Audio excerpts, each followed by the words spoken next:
எல்லாருக்கும் வணக்கம். இன்னைக்கு என்ன பார்க்க போறோம்னா சாரியோட ப்ராப்ளம் தான் பார்க்க போறோம். இது லேடிஸ்க்கு ரொம்ப யூஸ்ஃபுல்லா டெஸ்டா இருக்கும். மறக்காம ஸ்கிப் பண்ணாம பாருங்க. இப்ப பாருங்க, இது வந்து நிறைய சாரி வந்து இது மாதிரி தான் வருது. இப்போ பாருங்க, சாரி ஒரு கலரா இருக்கு, உள் சுத்து பாத்தீங்கன்னா இந்த கலரா இருக்கு.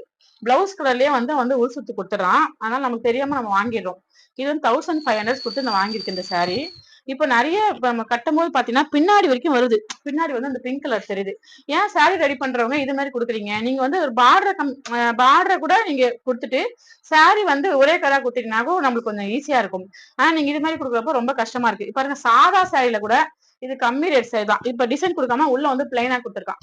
இது மாதிரி கொடுத்தா கூட எங்களுக்கு கொஞ்சம் ஈஸியா இருக்கும்.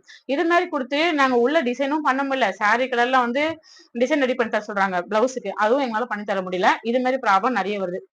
இது மாதிரி சாரி நீங்களும் எடுத்துருக்கீங்களா சொல்லிட்டு மறக்காம கமெண்ட்ல சொல்லுங்க. ஏன்னா இப்ப சாரி எல்லாமே அது மாதிரி தான் வருது. பெண்கள் புடவை எடுத்தீங்கன்னா கவனமா எடுங்க. இதுமே டபுள் கலரா இருந்துச்சுன்னா புடவை எடுக்காதீங்க. உள்சுத்துல உங்களுக்கு பின்னாடி பாதி அப்படியே தெரியும். சரியா? இதுமே டெய்லரிங் சம்பந்தப்பட்ட வீடியோ நிறைய பார்க்கணும்னா நம்ம சேனலை சப்ஸ்கிரைப் வச்சுக்கோங்க. இந்த டிப்ஸ் உங்களுக்கு யூஸ்ஃபுல்லா இருந்தா மறக்காம லைக் போட்டுருங்க. தேங்க்யூ ஃபார் வாட்சிங்.